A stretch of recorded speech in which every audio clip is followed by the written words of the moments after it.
Yes, we are here to talk about Toronto FC. I'm going to move my phone over here so it's not blocked by the microphone. 32 points last season, 6 wins, 14 losses, 14 draws. Their head coach is now Robin Fraser. Their top goal scorers were Theo Kurbianu. I probably butchered that name. I apologize. That was their top goal scorer last season with 6, which is kind of crazy to think about. We talked about DC United last week, missing the postseason for their 6th straight season. For Toronto FC, this was their 5th straight season, missing the postseason.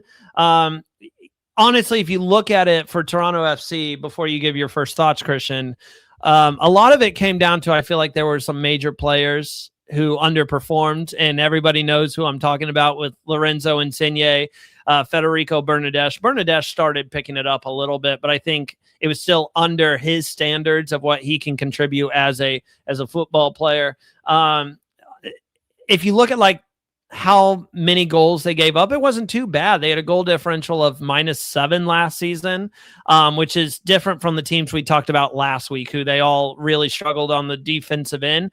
But obviously, the anchorman that they had, Sean Johnson, has departed and gone on to DC United. We'll talk about who they brought in to kind of solidify their goal. They brought in another experienced player with William Yarbrough, who we'll get to. But Christian, what do you think about Toronto FC after the 2025 season that they had? I forgot to mention they did finish 12th in the Eastern Conference, 25th overall. Yeah, I mean, you hit a lot of my touch points, actually. Oh. I have, like, again, 5th straight season missing the playoffs. And like you said, they're not like the other teams we've talked about at this point of the defensive issues, but that is something that they may see this year, losing Sean Johnson, who was 5th in the league in saves last year. And then on top of that, I feel like they had a lot of offensive inconsistency, which is not something that they would have wanted considering the guys that they've brought in to anchor that. They got a lot of youth up front, like DeAndre Kerr, who I think could be key for them this year. And again, it's a team that barely improved, if at all, from 2024. Well, I think they got rid of, I hate to say it like this, but they got rid of the cancer players of the locker room. And like I said, Federico Bernardes is gone. Lorenzo Insigne gone. I mean, Christian, we were excited when Insigne was coming to MLS. What an absolute dud that was for Toronto. I mean, they literally spent the money for him to sit on the bench, it seemed, in the last year and a half or so, because he just wouldn't leave. They were ready for him to go, and he didn't want to go. I think it's definitely a massive dud for them, though. I mean, expectations were up here, and the performance was down here. And I think that set them back. I mean, if we let's go ahead and look at who they've brought in. They have made some really good moves, and I want to be transparent here and say that I love Toronto's roster. I love a lot of the players they have. They still have Richie Laryea, who, Christian, you've always been a fan of Richie Laryea. I love my team, Nottingham Forest. Yeah, exactly. And when he came back, I remember us talking about it, how you were excited to see how he did on Toronto. But they've got players who have been around MLS who I've always been a fan of, like Jose Cifuentes from back when he played at LAFC. They have Derek Etienne Jr., who has kind of bounced around this league. I've always been a fan of his. Jonathan Osorio, like, this is a team, I like their players. I really do. And I think they're strengthening their roster as well, bringing in Walker Zimmerman, obviously former defensive player of the year. He has always been with Nashville and has just killed it with Nashville for these past, the past years he's been playing in MLS. And for him, yes, he's getting up there in age. He wasn't as efficient with Nashville SC the last couple of seasons, but I do think this is a good signing for Walker Zimmerman and Toronto. I think he needed a fresh start. It was time for a fresh start, and so I'm excited to see what he does in Toronto colors. I mentioned William Yarbrough coming in, probably going to be their starting goalkeeper now that Sean Johnson has left. He's had stints in Colorado, and I can't remember the other place that I had on the top of my mind. And then those are the two players they brought in right now. And then the other one, Christian, we got to talk about the elephant in the room here with Josh Sargent. Mm-hmm. Well, before we get into that, I noticed you didn't talk on Matthias Pereira, which is a left back they brought in. Oh, thank you. From Santa Clara.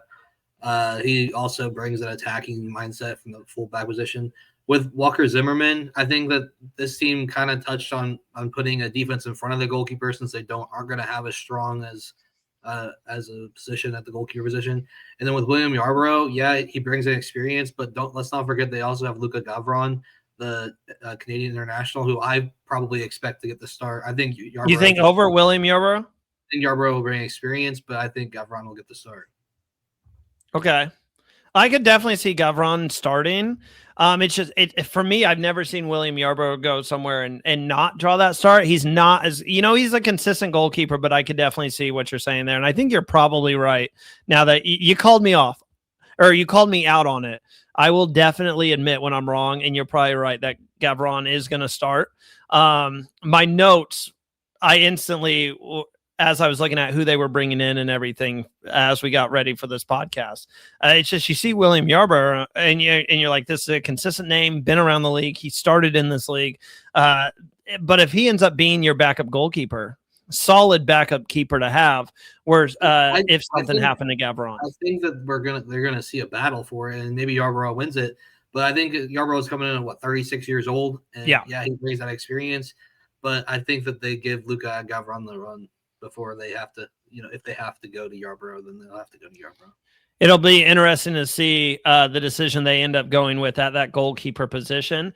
Now, usually we just talk about who they bring in or who they've officially brought in, but we have to talk about this mega rumor that's been going around the MLS pages of Josh Sargent.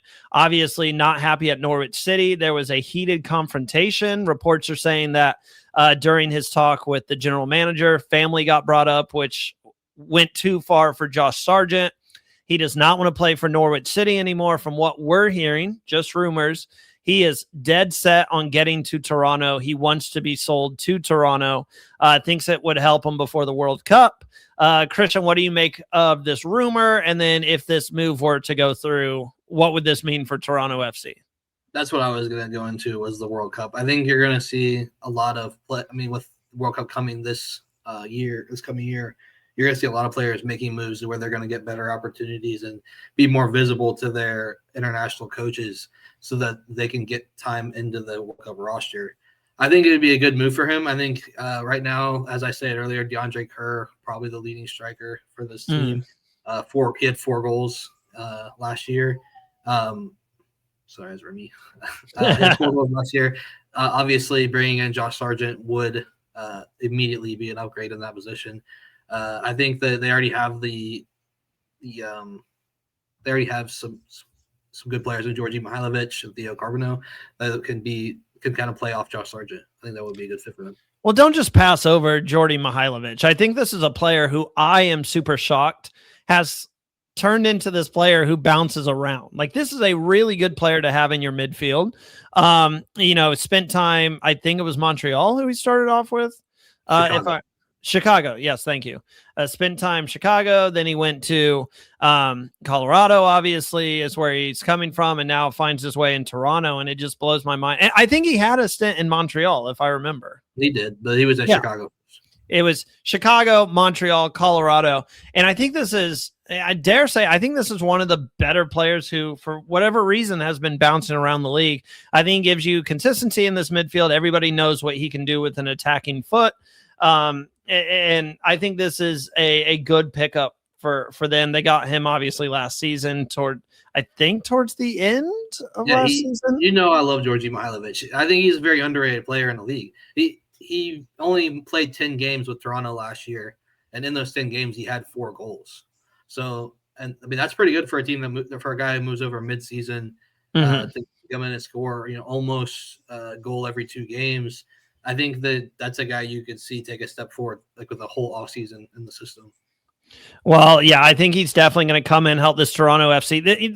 The thing is, before we get to my key to success and your X factors for this team, to kind of wrap this up and our discussion on Toronto here is compared to the teams we talked about last week who had blaring issues, yes, it was another down season for Toronto. Yes, it's never good to miss the playoffs, especially when it's your 5th straight time missing the playoffs.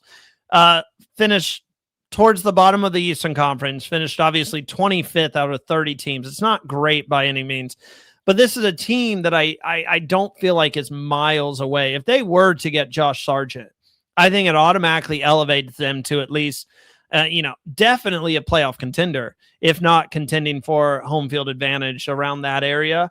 I think what I'm saying is this is a team who is only a piece or two away from really making some noise. And I stated earlier how I really like the roster that they have. And my key to success for everyone out there, I want to remind you, my key to success is one thing that I think the team needs to do to find some success, not win a championship, but one thing they need to do to find success with the franchise: keep the locker room drama free. That has been a huge thing for Toronto FC the last 2-3 seasons. There's been a lot of turmoil in the locker room. It's been getting out, players refusing to leave. Insigne, there's just been, especially with managers as well, there's been a lot of locker room turmoil. I want a stress-free season from you guys. Just make it fun again to play soccer. Keep the locker room drama away. That's my key to success for this team. Yep. My 3 X factors coming into the season, we kind of touched on Josh Sargent would fall into this. It's the emergence of a true goal scorer. Toronto needs someone to consistently finish chances beyond Carbona's modest tally last year. If DeAndre Kerr or a new attacking addition, a la Josh Sargent, hits form, Toronto's results will improve dramatically. Number 2, we also touched on this, goalkeeper performance and stability. We're talking about replacing a veteran like Sean Johnson. This is absolutely critical. A confidence-inspiring goalkeeper can turn narrow losses into draws or wins. This is where you're thinking maybe Yarbrough comes in because he has that experience. Midfield creativity and defensive balance. Cifuentes and Mihailovic must control the midfield, providing both defense solidity and service to the attackers. If that duo clicks, Toronto can compete in tight matches. Christian, last comment on Toronto FC. Do you expect much of the same heading into 2026, or do you feel this team has what it takes to take a step forward and potentially end their playoff drought? I think as it stands in 2026, Toronto can expect much of the same between 9th and 13th. I think if they go and make a splash, then we're talking differently. Oh, so you think they're going to miss the playoffs again? I think if as their roster stands right now, I think they're 9th to 13th. All right, let us know in the comments, guys, whether you're a supporter of Toronto or just a mutual MLS fan. What do you think is the outlook for Toronto FC heading into the 2026 season?